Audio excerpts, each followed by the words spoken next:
회사가 개개인들을 책임져 주지 않는다. 언제든 회사는 개개인들, 직원들을 버릴 수 있다라는 생각을 하며 우리는 살아가야 될 것 같습니다.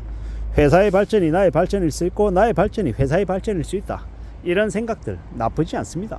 그런 생각을 가지고 회사를 위해서 열심히 하고 나 자신의 역량을 위해서 부지런히 애쓰는 건 필요하다고 생각하고 그 말에 전적으로 동의합니다. 다만 언제든 회사도 무너질 수 있습니다.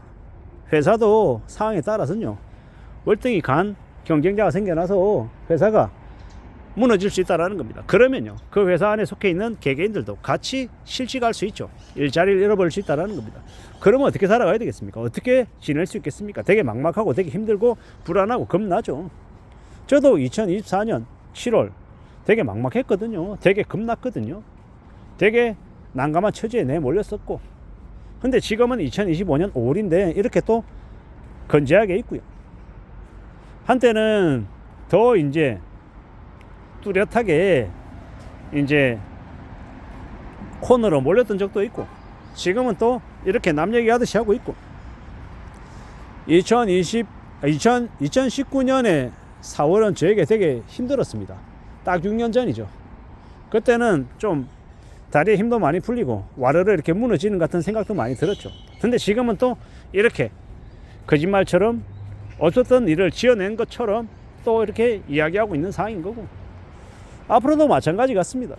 저는 계속 말씀드린 건데, 자기만의 이름으로 살아갈, 자기 이름 걸고 살 때를 항상 준비해야 된다라고 생각합니다. 그게 정년퇴임 이후가 되었건 아니면 중도퇴직하고 난 다음이 되었건 언제든 말입니다.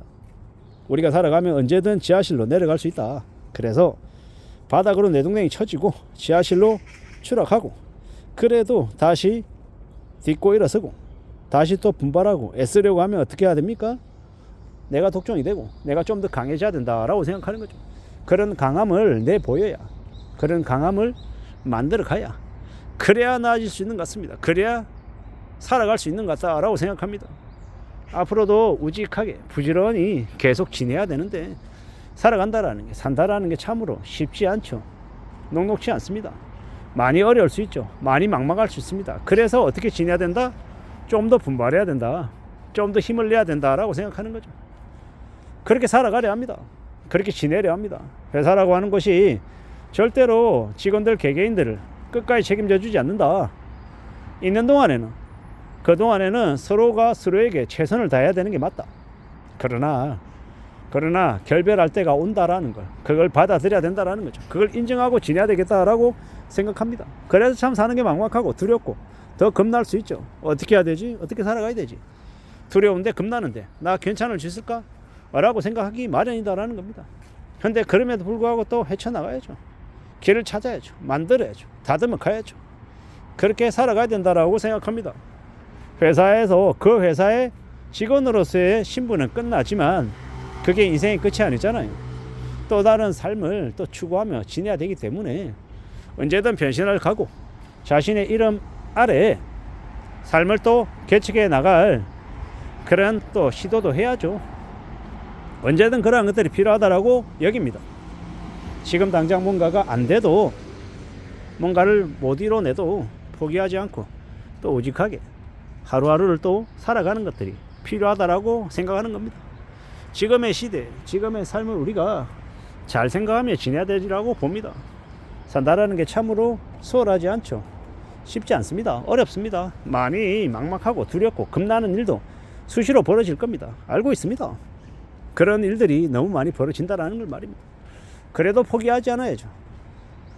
뚜벅뚜벅 앞으로 또 앞으로 나아가야겠죠. 전진해야겠죠. 그래야 된다라고 믿습니다. 그래야 된다라고 봅니다.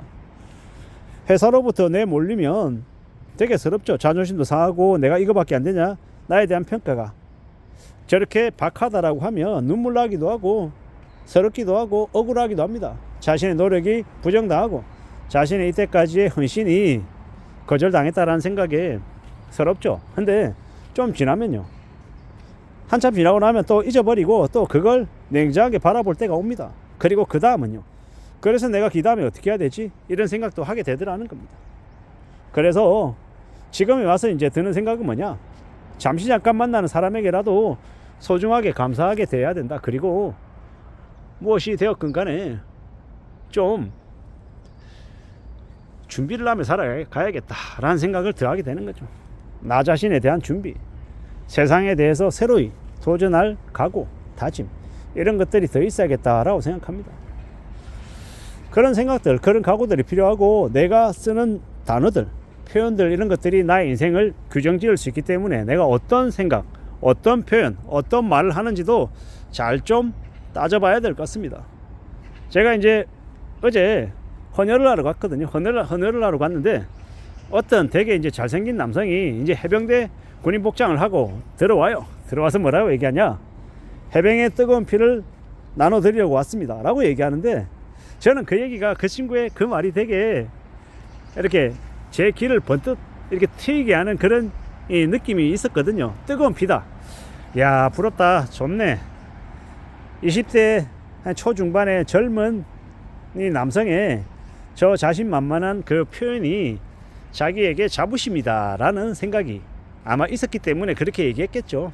그리고 저 또한 이제 이 헌혈하는 중에 이 갑작스럽게 나타난 그 해병대 이 젊은 남성의 그 표현에 그냥 제 얼굴이 그냥 미소가 지어지더라고요. 왜냐, 자기는 이제 그 뜨거운 피라고 하는 그 말을 계속해서 강조해서 얘기하는데, 저는 이제 제 친구의 이제 그 자랑스러움이 저한테도 이렇게 전파가 되는 것 같아서 괜히 기분이 좋더라고요.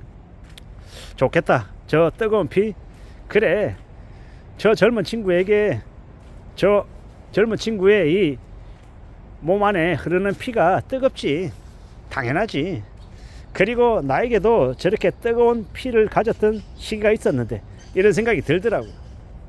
그리고 어쩌면 지금도 여전히 젊고 여전히 시도하고 도전할 것들이 많다. 그래서 내가 분발하고 내가 좀 더 애쓰면 나의 이 뜨거운 피를, 이 열정을 내보일 수 있을 때가 분명히 있을 거다. 이런 생각들도 들더라고요. 되게 고맙고 감사하고 신나는 일이더라고요. 지나가면서 우연히 들은 그 젊은 해병의 뜨거운 피라는 그 말에 그날 하루가 되게 기분이 좋았습니다. 참 신기하더라고요.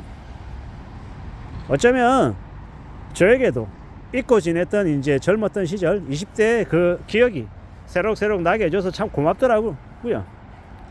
표현은 못했지만 뭐 예를 들어 식당에서 만났으면 진짜 그 식당에서 그 친구가 먹은 이 밥값이라도 계산해주고 싶은 그런 마음이 들더라고요. 그 이제 헌혈하는 그 공간 안에서는 제가 해줄 수 있는 게 없어서 그냥 잠시 스쳐 지나가서 그냥 지나가기만 했습니다만은, 그 친구에게 이 자리를 빌어서 고맙다는 이야기를 하고 싶더라고요. 참 이제 젊은 친구들 옆에 있으면 같이 힘이 나고 같이 이 젊어진다라는 게 빈말이 아니구나 라는 생각이 들었습니다. 참 고맙고 감사하고요. 말이 잠깐 다른 데로 샜는데, 회사가 언제든 개개인들을 지켜주지 않는다. 그래서 개개인들은 언제든지 자기의 능력, 자기의 힘을 길러놔야 된다라는 이야기를 하고 싶었습니다. 이상입니다.